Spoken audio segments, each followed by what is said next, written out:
Welcome anyone to my YouTube channel. This is Everett, aka 2Beast to Kill You, aka the Beast with the Least, and a complete opposite of yesterday's video where I was a little bit more sad and a little angry about the Xbox layoffs. Now I'm a little bit happy and kind of tickled as well with an announcement of a video game coming to Xbox later on this year. But before we get into all that, you like what I do on this channel, like, subscribe, comment, share, all that good stuff. Alright, let's go ahead and get into it. So, oh man, this is just a great announcement.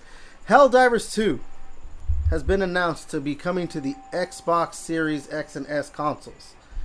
It is coming August 26th, which already, it's coming to Xbox. Like, that's the big news, obviously. Also, August 26th is the day that Gears of War Reloaded comes out, so that's an interesting thing. You know, PlayStation gets Gears of War, Xbox gets Helldivers. Yeah. So, I love this for two reasons so far. First of all, I played the shit out of Helldivers 2 on a PlayStation. I actually did play it. I'm not one of those people who was, oh, I'm not going to play it unless it's on a certain console or whatever. I played the hell out of the game. I very much enjoyed it. I miss that style, though. Or maybe not style, but those games where it's, co-op and you're having fun and stupidity ensues. Like Left 4 Dead 1 and 2. Harkening back to to the days of that. I wouldn't say the days of old, but, I mean, it's not like those games are... Wait a minute. I think those games are like 20 years old. Let me find out. On this little video of mine, let me look it up real quick. Oh, 2008. So, okay. Nearly 20 years old for the first one. Yeah. So, yeah. I love Helldivers 2. I'll probably buy it on Xbox so I can play it on Xbox. I also want to support games that are coming to the Xbox console. When it's games that are clearly, they need to be supported. Not something like Final Fantasy, where Square Enix has ungodly expectations. No. But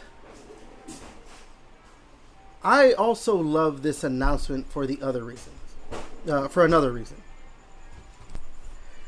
And that other reason is that it's a PlayStation game coming to another console. You already had like Lego Horizon is on the Nintendo Switch.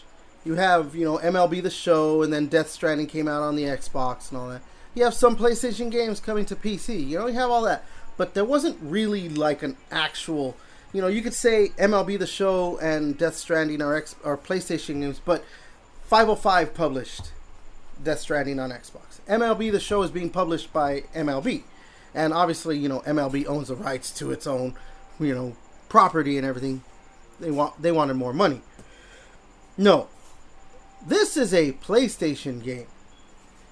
And I know people are going to be like, well, they're not, Arrowhead isn't owned by PlayStation.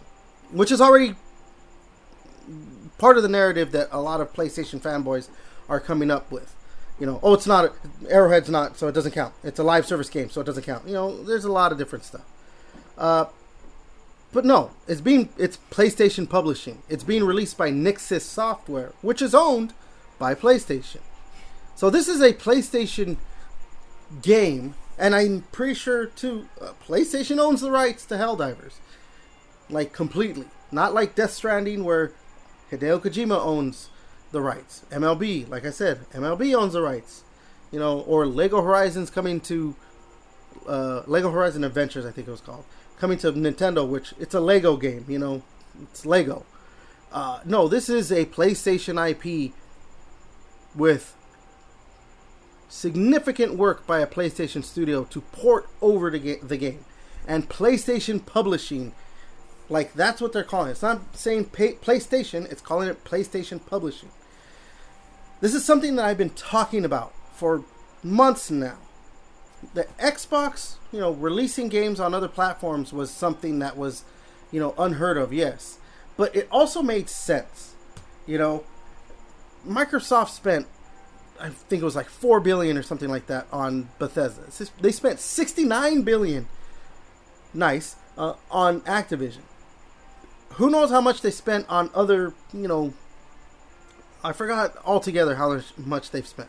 They've spent a lot of money when they had, you know, for those past like 5 years where they were acquiring studios and all that stuff.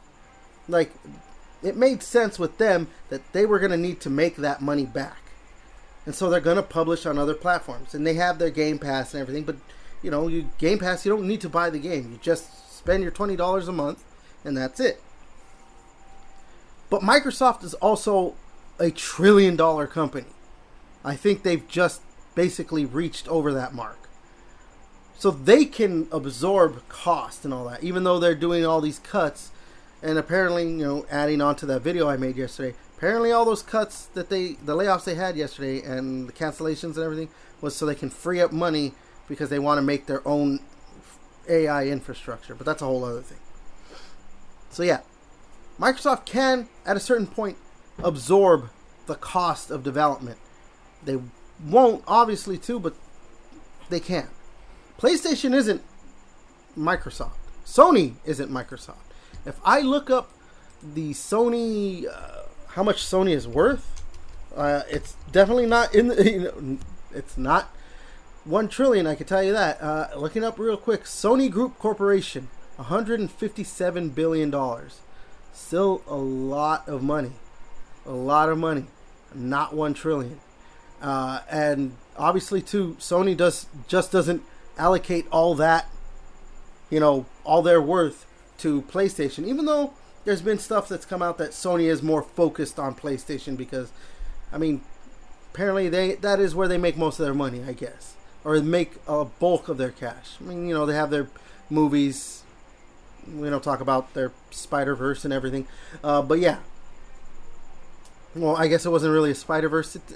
Is it a Spider-Verse if it doesn't have Spider-Man? You have Venom, you have Morbius, and okay, that's something else. Anyways, so what, you know, gaming budgets have been bloated to, you know, you hear reports of some of these budgets going up to like $300, $400, $500 million. You know, there was a report, I think, of like Last of Us 2 was like $300 million for its budget. Which, when you think about it, it's like, it's crazy. Like, you think, yeah, that makes sense, but also at the same time, does it need to make sense? You know, it's a lot of money to put into a game, any game. And so, you know, at the end of the day, these publishers, they're all going to look at like, okay, we sell our games here and we make money here, but we could also do this and make more money here. And I've been talking about this. PlayStation at some point, I believe, was going to go that route. That they are going to basically copy what Xbox has been doing. PlayStation Plus, I believe, at some point is going to basically be their version of Game Pass, where they have their games day and date on the service. I believe at some point they're going to release all their games day and date on PC. Now, this is, with this right here, Arrowhead releasing, well, Nixxes Software and Arrowhead, PlayStation, we'll just say PlayStation releasing Helldivers 2 on Xbox. This puts me more in my thought process that they're going to be releasing their games that we're going to see at some point. Not soon, maybe not soon, but probably, you know, maybe 5 years from now, 4 years from now, maybe 3 years from now. We'll see games like God of War, Uncharted, Horizon, The Last of Us being released on Xbox. Because, again, you know, fanboys want to believe that the companies are just only going to cater to them. Because, oh, I buy a PlayStation. I buy only an Xbox. I only buy a Nintendo Switch. I only play on PC. Well, I mean, I guess there's not really... Steam would be, or Valve, I guess, would be like the main publisher for PC stuff. But that's something else. You know, yes, they're going to cater to you because you are their core, you know, buyer. They're their core, you're their core buyer. But at the same time, you're not just gonna be able to keep them afloat with the way everything's been going. That's why you see publishers doing $80 games now. Or the companies all increasing the prices of their consoles instead of decreasing them since the consoles were released over these past 5 years or so. Typically that's what we see is things getting lowered in price, or consoles anyway, and it hasn't happened. So these publishers, these companies they want to make as much money as possible because they are spending so much money. And so again, yeah, you may be a fanboy of a plastic box, but that doesn't mean that they're just going to do what you want. And so if that means releasing games on other consoles and doing, on the PC or whatever, doing things like that, or trying to bolster your subscription service so more people will want to subscribe to it, or eventually making a handheld device and maybe stepping away from the traditional console. I've been saying this for months. I think this is the future of gaming. It just has to be that way because of budgets and pricing and people being more stingy with where they spend their money.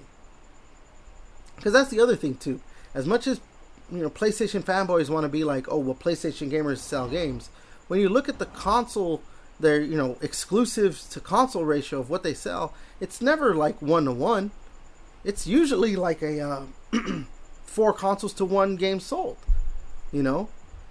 Because what's the bulk of games being sold? It's NFL, whatever the soccer games are being called, and Call of Duty. Those games. And I've been saying, the reason why I've been saying too, why handheld consoles are going to be a thing, because kids want to play Fortnite and Roblox and all that stuff. And that's where they're spending their money. So you have to go where the money is. Yeah, this to me emboldens my view on where the video game industry is going. It's a great thing. More games being available to more people to play how they want to play. That should be the way it is. I'm, in my nearly 40 years of life, I've played games ever since I could remember. And yeah, I was that kid who, growing up, I had the Sega console and I preferred that over the Nintendo console. Then when PlayStation came out, I preferred the PlayStation over the Nintendo console, Then when Xbox came out, I preferred PlayStation over Xbox, actually, until the Xbox 360. So, I've shifted here and there, but that shifting has showed me that, hey, it shouldn't fucking matter. I just want to play my games. I just want to play games. And, yeah, at the end of the day, I don't mind. I will do it. I don't mind spending $500-$600 on a console and then another $600 on another console so I can play the games that I want to play. But if at some point I can buy one console, which is why I'm so looking forward to that Xbox Ally X, even though I know I could get a ROG Ally X, if at some point I could just be, just get a PC then. That's what some people are going to say, just get a PC then. I'm not that smart for PC gaming. If you're going to teach me how to do it, okay, fine, but that's a whole other thing. If I can just play every game, or most games at least, on one console, that's why I'm even more excited about Xbox having an open system with their next console. If, PlayStation exclusives, I'm just going to buy them on Steam and play them like that. Yeah, I'm so for that. Or if PlayStation just decides, hey, fuck it. If they're going to buy them on Steam and then play them on an Xbox console, here, just buy it on an Xbox console. Give us more money. Yeah, yeah. Kudos to PlayStation for hopefully, I'm hoping anyway, that they've finally seen the light that, let's get everyone involved. But alright. Okay, let's go ahead and end it right there. If you like what I do, again, like, subscribe, comment, share, all that good shit. And until next time, I will catch you later.